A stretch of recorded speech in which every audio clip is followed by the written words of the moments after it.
नमस्कार दोस्तों, आज की सच्ची घटना मैं आपको बताने जा रहा हूँ। एक ऐसा शख्स जिसने ताजमहल, राष्ट्रपति भवन एवं संसद भवन तक को बेच दिया। उस शख्स का नाम है मिस्टर नटवरलाल। नटवरलाल का जन्म 1912 में बिहार में सीवान जिले के जीरादेई गांव के पास बंगरा में हुआ। जीरादेई गांव में ही देश के प्रथम राष्ट्रपति डॉक्टर राजेंद्र प्रसाद का जन्म हुआ। दोनों एक ही गांव के थे, जिनमें से एक ने देश का राष्ट्रपति बनकर अपने क्षेत्र का नाम रोशन किया, जबकि दूसरे ने संसद भवन को ही बेच दिया। नटवरलाल का असली नाम मिथिलेश कुमार श्रीवास्तव था और उसके पिता का नाम रघुनाथ प्रसाद श्रीवास्तव, जो कि रेलवे में एक सरकारी कर्मचारी थे। उस गांव के लोग आज भी नटवरलाल को बहुत अच्छा इंसान मानते हैं। नटवरलाल अमीर लोगों को चूना लगाता था और गरीबों की सहायता करता था। उसके गांव के लोग कभी भी उसकी बुराई नहीं करते हैं। गांव के अंदर ऐसा एक भी शख्स नहीं है जो नटवरलाल की बुराई करता हो, क्योंकि नटवरलाल के प्रति उनके दिल में आज भी सम्मान है। अगर आप नटवरलाल के गांव जाकर किसी से पूछेंगे कि नटवरलाल के बारे में जानकारी लेनी है, तो वो आपसे कहेंगे कि नटवरलाल नहीं, मिस्टर नटवरलाल कहो। गांव के लोग बताते हैं कि उन्होंने नटवरलाल को आखिरी बार 20-25 साल पहले देखा था, जब वो गांव आए थे। उनके साथ 3-4 कारों का काफिला था। गांव आकर उन्होंने बहुत बड़ा पंडाल लगाया और सबको भोजन के लिए आमंत्रित किया एवं भोजन करने के बाद प्रत्येक व्यक्ति को 100-100 रुपए का नोट भी दिया। नटवरलाल पढ़ाई में ज्यादा होशियार नहीं था।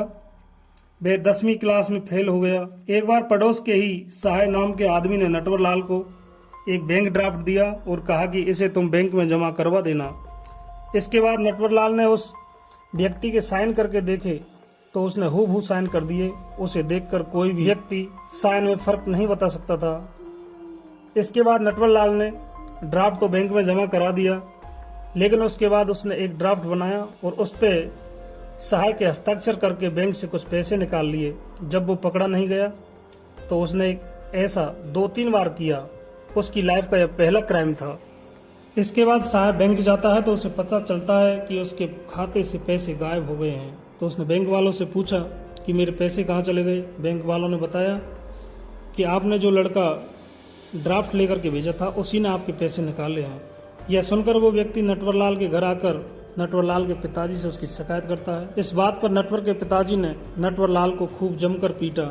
इसके बाद नटवरलाल कोलकाता चला जाता है और अपनी पढ़ाई जारी रखता है और अपने खर्चे चलाने के लिए एक सेठ के यहाँ काम करने लग जाता है। उस सेठ का नाम था केशव राम। नटवरलाल सेठ के बेटे को ट्यूशन भी पढ़ाता था।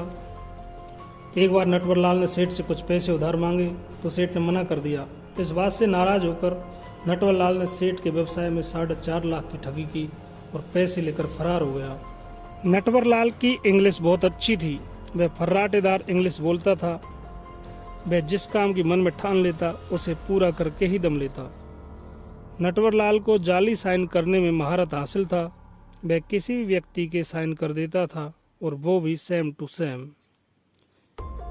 उन्होंने अपने जीवन में जितने भी क्राइम किए वो नकली हस्ताक्षर करके या नकली ड्राफ्ट या नकली न्यूज़पेपर द्वारा किए। 1996 में जब नटवरलाल कानपुर की जेल में बंद था तो उसके पैरों में कुछ परेशानी आ गई, तो वह चलने फिरने में बिल्कुल असमर्थ था। वह व्हील चेयर से ही इधर उधर आता जाता था। उसका इलाज भी करवाया, परंतु उसे कोई फायदा नहीं हुआ। तो उसने फिर कोर्ट में एक अर्जी लगाई कि उसका इलाज किसी अच्छे हॉस्पिटल में कराया जाए। कोर्ट ने उसकी अर्जी मंजूर कर ली और दिल्ली एम्स में इलाज कराने की परमिशन दे दी। उस समय उसकी उम्र लगभग 84 साल थी।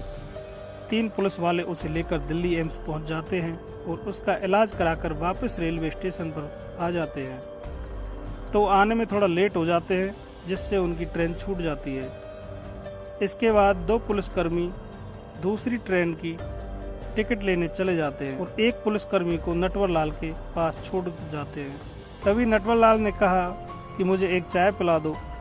पहले तो पुलिस वाले ने मना कर दिया, लेकिन नटवरलाल ने बार बार रिक्वेस्ट की तो पुलिस वाले ने सोचा कि यह बुढ़ा आदमी है, वो भी व्हील चेयर पर है, यह कहाँ भाग कर जाएगा।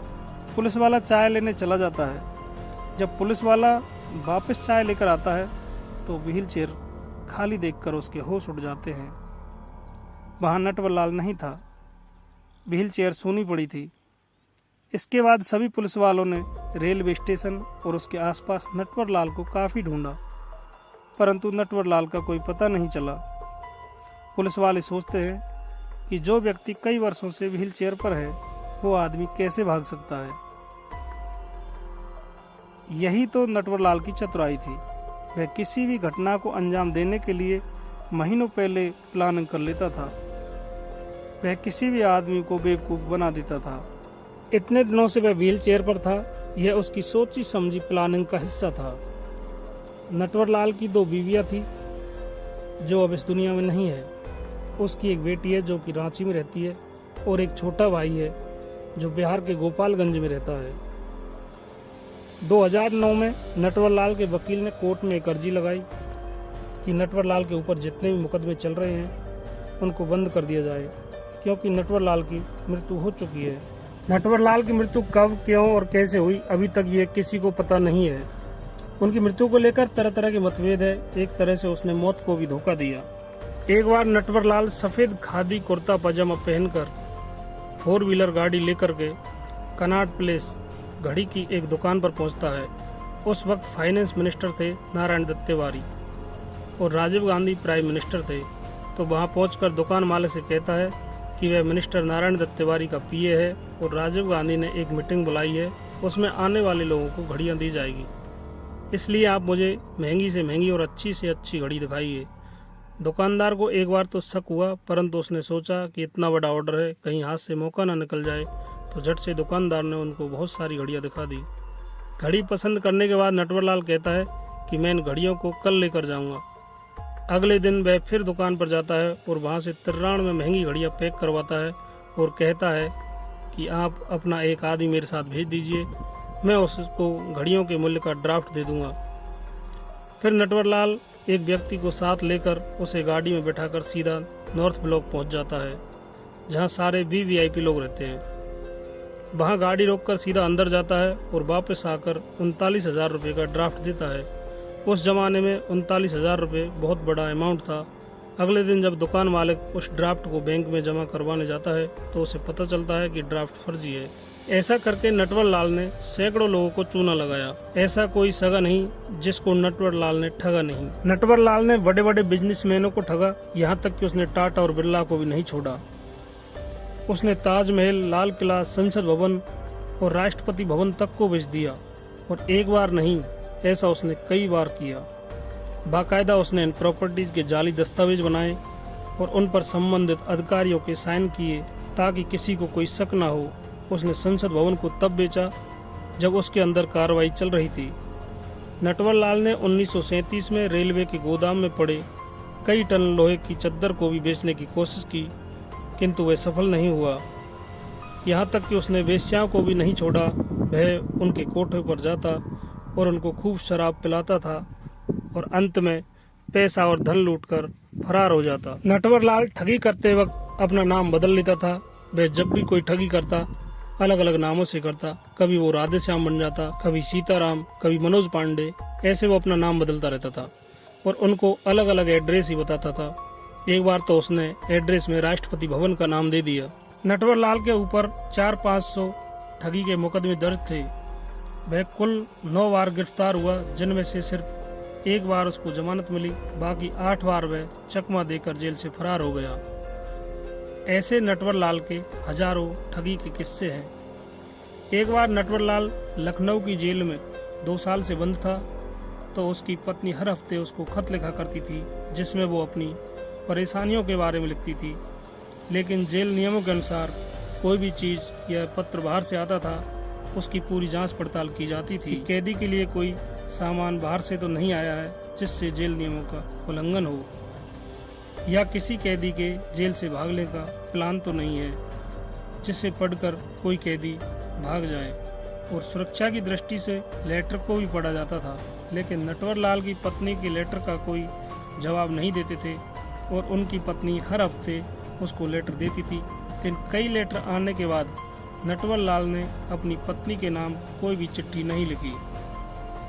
एक दिन जेलर ने नटवरलाल से पूछा कि आपकी पत्नी के लेटर बहुत आते हैं, परंतु आप उनका जवाब क्यों नहीं देते।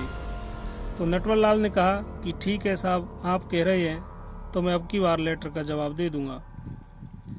फिर नटवरलाल एक लेटर लिखता है। उसमें लिखता है कि बहुत जल्दी मैं जेल से छूटने वाला हूँ, तुम परेशान नहीं होना, और तुम्हें रुपये पैसों की आवश्यकता हो तो अपने खेत में जाना और वहाँ पर एक निशानी बताता है, वहाँ खोदना। वहाँ मैंने एक गड्ढे में सोना और कुछ पैसे छुपा कर रखे हैं, उसे निकाल लेना। यह पत्र पढ़कर जेलर को बड़ा आश्चर्य हुआ। उसने तुरंत लोकल पुलिस को सूचना दी। लोकल पुलिस तुरंत ही नटवरलाल के गांव पहुंच जाती है और पूरे खेत की खुदाई कर डाली, लेकिन उनको कुछ नहीं मिला। नटवरलाल के इन कारनामों को सुनकर अगर हम उसे सदी का सबसे बड़ा ठग कहेंगे तो इसमें कोई हैरानी की बात नहीं है, क्योंकि उसके कारनामे ऐसे ही थे।